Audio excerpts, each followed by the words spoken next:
It is important for us to take a short journey today so we can come to terms with things we observe around us. The first thing we need to understand is many things that shock us, many things that we find strange or odd, are just things that haven't been happening in our immediate environment, but are quite common. One of the things we could consider is, for example, the way weather and climate has changed in the last 100 years and how it is changing. And so much so, we have a whole climate crisis where countries and scientists are worried that we are destroying the earth because climate is affected. Well, that's the type of point of view which is very short-sighted. If we look at climate with a much greater understanding of time and how cycles work, we wouldn't panic. But we find panic will occur because of the short-term point of view. So in the same way, when we look at wars, when we look at crimes, we have the feeling that, well, this is crazy. This is, we live in a terrible time. I hear people say, well, I don't want to bring children into this world. And I say, which world? Well, you have to traverse many parts of this world to understand that this is the most perfect place to bring children into. There are a few other places that I knew of, if any, that's better to bring children into. This is the place where children are for. So a person's point of view could really create that type of a world for them. So let's examine 2 or 3 things and kind of, come to peace with them. 1, wars. In a war, there are things that occur where you find that young children might be destroyed. And these are innocent beings. You can say they've done no wrong. I've seen them do no wrong. They're only 7, a little boy and girl. And we say, this is a chaotic, terrible world for 17,000 bombs to be dropped all over these cities here. And the Gaza Strip and in Palestine and in all over where the wars in Africa and the East. Say, this is a travesty. How could we be living in a perfect world when there are wars like this afoot? Well, my friend, we have to think that the language that I'm speaking to you today, I didn't learn this language this morning. The traffic, how it works today, it didn't start working like this when they invented these cars. This highway system was slowly developed. We were on horses first. Before horses, we ran and we walked. Things unfold. We set things into motion ages ago that come to fruition today in our world. So when we see a great big mango tree, and this mango tree has beautiful mangoes that are ripe and ready, we can see years ago a seed was planted in the soil under great conditions and in perfect timing. And the moon worked on it underground, and the sun worked on it above ground. And the beautiful workings of all things spiritual caused the fruit to be ripe and sweet. So we can look back and say, I could follow the train of the fruits. But when it comes to disaster, we do not carry the same type of reasoning into that sphere. We should say, well, I can see this tree bearing fruits of daggers and grenades. I must walk backwards through time to see where and how this seed was planted. And just that way of approaching the topic causes a person to realize that, well, it has to be a perfect world. Because in a perfect world with perfect laws, when laws are broken or the passage of evolution takes a certain path, we find that death and war is a natural part of a cycle, or as a natural effect to causes. So the matter of wars are taken care of. We don't even need to get into any type of super sensible or super spiritual understanding to grasp this. Now, for the next topic, we need to ease into a kind of spiritual understanding of how things work. and how there is a grand purpose beyond our lifetimes. The sun cycles through the zodiac on its own timing. The sun has a 25,920 year cycle. You know, it is making a whole, that's his year. It's called the Platonic year. So you must imagine that there are things going on in cycles and in divine proportions that are beyond our lifetimes. So when we see something that might look, in our immediate point of view, as well, it's an injustice that 42,000 kids have died in Palestine. Yes, of course, this is a travesty. There's no way for life to be on earth. Earth is a fruitful place. So how could we now look back and find reason, justice, purpose, balance, and these sort of things in a situation like that? We examine things like this. We say, retrospectively and prospectively, we can look at an event like that, like this. This is one way to look at things that'll bring a person closer to reality, where they could better be able to negotiate their world, where we are, how things work, and why things unfold the way they do.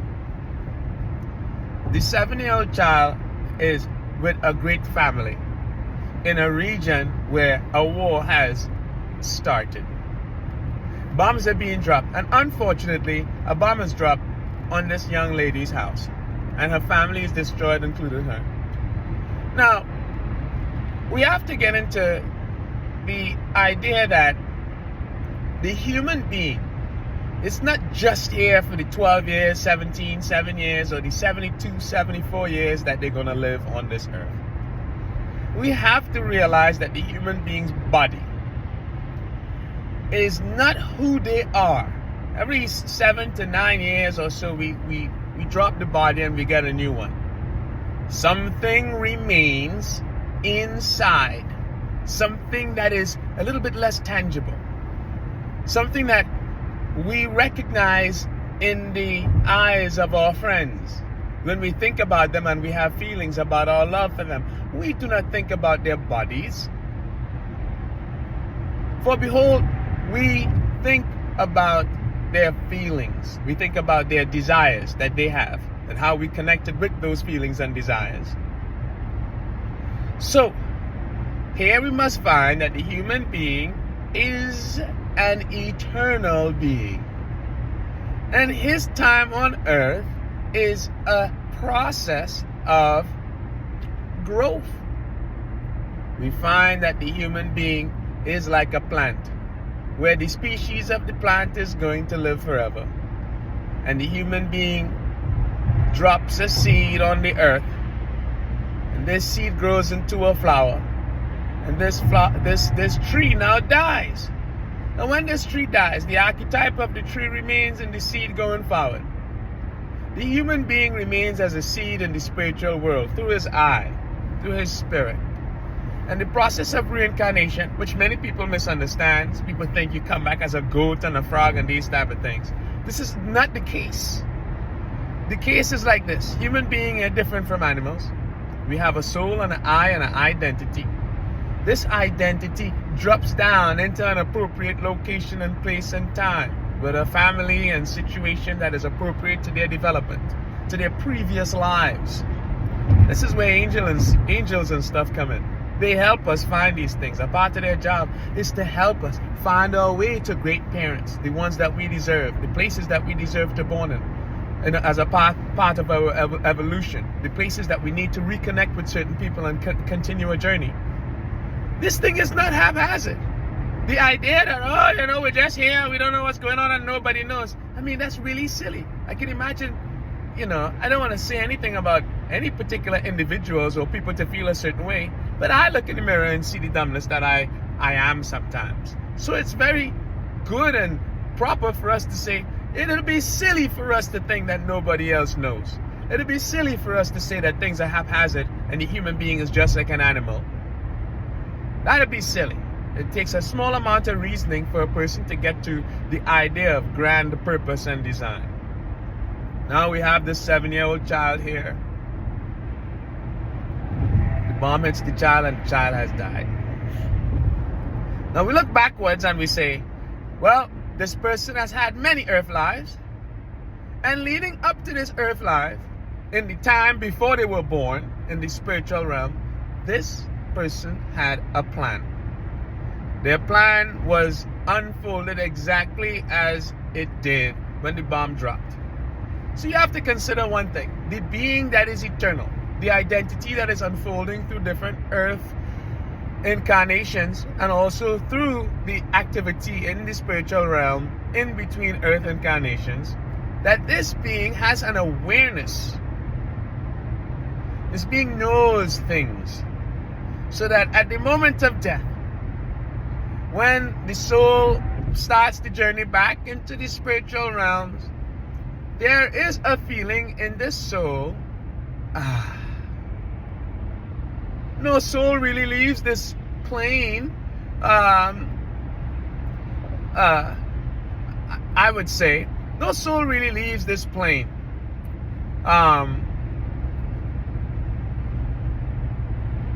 And doesn't return, or their lack of understanding about the spiritual world does not eliminate the spiritual world for a person. So a person has an awareness coming into life of what they are going to experience. That's the beautiful thing about spiritual existence. It is very different from what we might consider memory and prospect here. We see into the future in a certain way.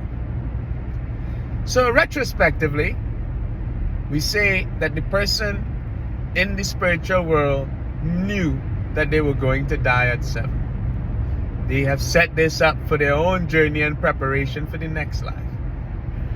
So let's look at karma. Let's look at acts and deeds that a person may have committed where a person might have deserved a short life. Now, I can't particularly create any logical reason as to why a person might deserve a short life, because then a person might say, Thorn, why are you saying that a 7-year-old might have done something like this? I am sketching out here a way of putting an equation together so we can come to terms with the reality of our world and the time we're in, how things were and how things are going to progress. Imagine in my past life, I was a drunk. And this was 1,000 years ago, so we traveled differently. But still, drunk drivers, drunk horsemen were still dangerous people. They carried carts and so on. So maybe, now I am not saying this is how the science of reincarnation and karma works. I am sketching out a way things may be connected. The way things may actually be connected may be absolutely different and more complex, which would make this example look erroneous. But this example is just to bring into physical terminology a connection, a reason as to why the 7-year-old lost their life in the bombing.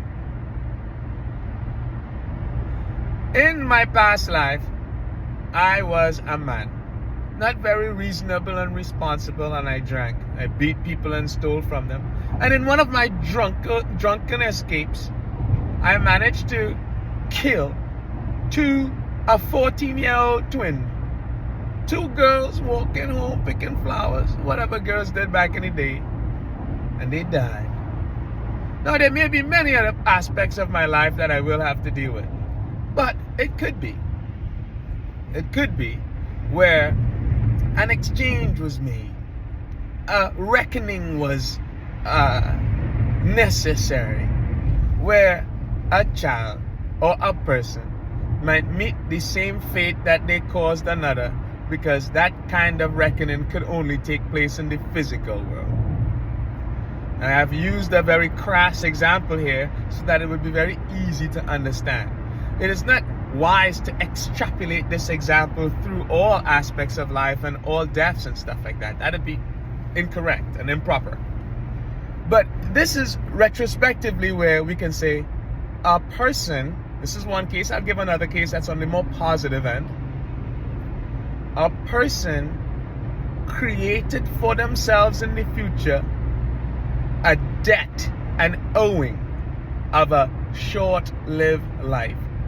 And there are many other complexities with the etheric body and what goes on with that when a child dies and what that resource is used or can be used for. But we'll get into a little bit of that now, but not too much detail about the etheric part. We'll just talk about prospectively what it could mean when a young child dies. And I know we're getting into some heavy stuff, but please go research the things that we're talking about here. And this conversation is more of an explorative exercise. Let us consider that we have people with clairvoyant gifts, people that have the ability to see into the spiritual realm, to know people inside of their soul, to understand dreams, and to prophesy things that have happened. They have this gift. This is a real thing. Now, for a person to deserve this gift, they would have had to either prepare themselves in previous lives to be a leader in the world, or let's look at this 7-year-old girl now. The 7-year-old girl has decided in the previous life, like we discussed, to give up 63 years of her development on the earth in a lifetime. She's going to have to wait some time to do it again. This soul has given up, sacrificed 72 years of their being and growth to the world as a part of what the world needed. The world needed to eat. The world's process. We owe the world. We are part of the world, and we unfold its karma. We as human beings pay the debt of the past world. Modern day people are paying the debt of the previous world and sometimes enjoying the fruits of their labor. So we see the young lady, she's given up herself. The soul has given up itself to the world and world's karma. Now, this soul basically now has a credit. This credit is not, superfluous. It's all a part of the design. Well, how could this possibly unfold? We can imagine that a young girl who dies at 7 in a war, as an innocent child who's done right, who has spent their incarnations growing and aiming to be moral and kind, and has really gotten control of their will, and their spiritual growth is exponential, and they are becoming a leader in world development. And this leader now has to give themselves, like the Christ give himself for the world. This child gives herself, her energies and her time to the karma of the world. In her next incarnation, she is now stored up on the energy. She's now built up. She has superior forces working through her.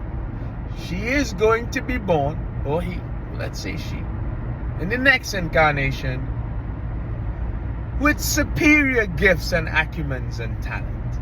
One of them might be clairvoyance, clairaudience, the ability to know things beyond the normal human being's physical sense capacity. Well, an aspect where her feelings are as rich and as true as a person with 20/20 vision in the physical world. So we see here that it is very practical and in line with good operation of a perfect system, that in a war, a 7-year-old could use her life, and it will be for the benefit of the world and the benefit for her. You could also see, retrospectively, a person knows what is going to happen to them because they have prepared for this. And also, in some cases, a person has stored up some karmic responsibility that unfolds in their untimely demise on the earth. Now, these are mysteries. These understandings that I'm discussing with you here have been held in lock and chain from the masses, not as some type of malicious way to keep people down, but as a part of a type of education that was so potent and powerful that it was not allowed to be in the hands of the public. For nefarious people finding their way into some of these secrets, can use the information to have detrimental impact on the world. The science does not discriminate. Just like the sun does not discriminate who can use it for solar power, for tanning, or to grow what type of crops they want to grow. Illegal crops, legal crops. The sun works on all crops. In the same way, this spiritual knowledge has been wrapped in allegory, in riddles, and in stories that are designed to unfold itself only to the true seeker, only to the patient individual that is willing to work their morality up and their vibration up to a level where the spiritual wisdom can whisper and open itself to them. Wisdom is inside us, like a flower waiting to bloom. And the nourishment that this flower needs is spiritual science, spiritual understanding, the approach of all spiritual things with the right feelings and the right mind. And here we find our way to lead the world by leading ourselves through the understanding, through the fire of ignorance that burns us to a point where we find the only way is to seek the light and to be graceful with our position and to move through it with understanding that everything has its purpose and everything is in line with a perfect system.